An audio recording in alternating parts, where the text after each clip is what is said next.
नमस्कार, बहुत बहुत स्वागत आप सभी का। और एक और राजनीतिक चर्चा पर मैं आपको लेकर चल रहा हूं। क्या बड़सर में भाजपा की टिकट पर पूर्व में विधायक रहे इंद्रधर लखनपाल चुनाव लड़ने की तैयारी में हैं? क्या भाजपा उनको इस बार चुनाव में उतारने जा रही है या उतारेगी? इस एनालिसिस पर आपको लेकर चलते हैं। क्या समीकरण बनते हैं, क्या समीकरण बिगड़ते हैं, इस पर हम बात करेंगे। पहले तो आप ये बताइए कि आप क्या सोचते हैं कि क्या कांग्रेस पार्टी से हटकर भाजपा में जाना विधायक पूर्व में रहे विधायक इंद्रधर लखनपाल की जरूरत है, मजबूरी है, या फिर कहीं ना कहीं एक विचारधारा में परिवर्तन है? अगर मान लीजिए इंद्रधर लखनपाल को भाजपा में इस बार उपचुनाव में टिकट मिलता है, तो क्या भाजपा के जो कार्यकर्ता हैं, भाजपा के जो लोग हैं, क्या उनको स्वीकार कर पाएंगे? क्योंकि भाजपा में जिस तरह की गुटबाजी रही है बड़सर विधानसभा के अंदर, उस गुटबाजी को देखते हुए तो यह लगता है कि वो अपने ही लोगों को स्वीकार नहीं करते हैं, तो कांग्रेस से आए हुए व्यक्ति को कैसे स्वीकार करेंगे? और अगर इंद्रधर लखनपाल इस तरह का डिसीजन कोई लेते हैं, तो इस डिसीजन से उनको, उनकी छवि को कितना नुकसान होने वाला है या कितना फायदा होने वाला है, यह भी एक बड़ा चिंता का विषय बना हुआ है, चर्चा का विषय बना हुआ है। हालांकि राजनीति संभावनाओं से भरा हुआ एक खेल है, इसमें कोई व्यक्ति नहीं जानता क्या हो सकता है और कौन व्यक्ति कहां बदल सकता है, कोई नहीं जानता, क्योंकि विचारधारा में परिवर्तन होना स्वाभाविक है। बात यह है कि बड़सर के अंदर पूर्व में भाजपा के विधायक रहे और एक्टिव कार्यकर्ता के रूप में बलदेव शर्मा अपनी पत्नी को चुनाव लड़वा के हार चुके हैं, हार का मुंह देख सके हैं। किससे? पूर्व में रहे विधायक इंद्रधर लखनपाल से।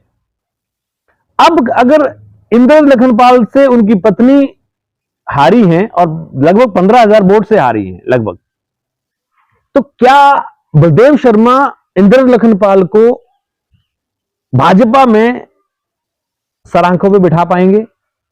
पहला प्रश्न।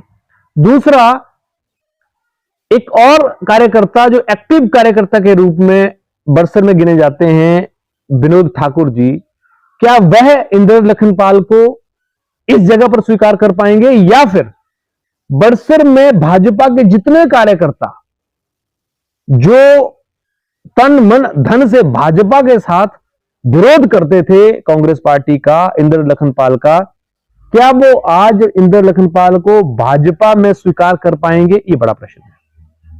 चलिए एक बार के लिए स्वीकार भी कर लेते हैं। तो फिर इंद्रधर लखनपाल अगर भाजपा में आ जाते हैं और उनको टिकट मिल जाता है, तो क्या बलदेव शर्मा और विनोद ठाकुर का जो करियर है वो भाजपा में बड़सर से इनके रहते हुए खत्म हो जाएगा? क्योंकि इनके रहते हुए तो कांग्रेस में जब ये थे तो भाजपा में तो उनका खत्म ही हुआ। तो क्या कांग्रेस पार्टी जब छोड़ दी इन्होंने और अब भाजपा में अगर ये आ जाते हैं, मान लीजिए, अभी ऐसी कोई संभावनाएं हमें दिख नहीं रही है, लेकिन मान लीजिए, क्योंकि जिस तरह का बाजार चल रहा है, गर्मी जिस तरह की बाजार में माहौल, बहस चल रही है, लोगों की चर्चाएं चल रही है, उससे तो ये समझ में आता कि कहीं ना कहीं ये पूरी तैयारी में है कि भाजपा का टिकट इनको यहां से मिलेगा।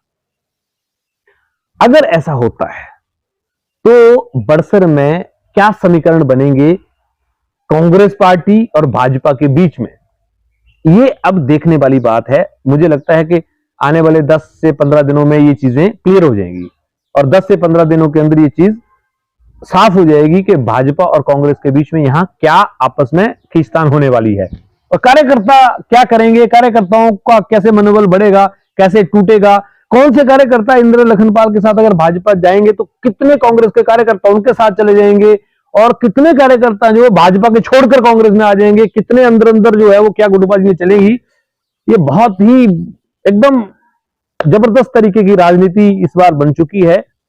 और आप लोग क्या कहते हैं इसको लेकर, आपकी क्या टिप्पणी है? बहुत ईमानदारी से टिप्पणी कीजिएगा। मेरा किसी पक्ष विपक्ष को लेकर कोई भी खास इंटरेस्ट नहीं है। मैंने ये जनरली एक बात रखी है कि क्या हो सकता है या क्या होना चाहिए। आप क्या कहते हैं? इंद्रधर लखनपाल को भाजपा में आ जाना चाहिए या इंद्रधर लखनपाल को निर्दलीय चुनाव लड़ना चाहिए या इंद्र लखनपाल को भाजपा में आके भाजपा के लोगों को इनको सपोर्ट करना चाहिए। बहुत सारे सवाल, बहुत सारी टिप्पणियां अभी कुछ अनसुलझे से सवालों में हैं, तो इन अनसुलझे सवालों के साथ में हम लोग आगे बढ़ेंगे। और बाजार में चर्चाएं खूब हैं, जहां भी चार लोग बैठे होते हैं इन पे चर्चा चली होती है। आजकल और कोई चर्चा नहीं, यही चर्चा चल रही है क्या होने वाला है। तो क्या होने वाला है इस पे कुछ वेट एंड वॉच करते हैं। तब तक मुझे विदा दीजिए और मुझे आज्ञा दीजिए, और मिलेंगे फिर हम एक नई चर्चा के साथ में। Thank you very much.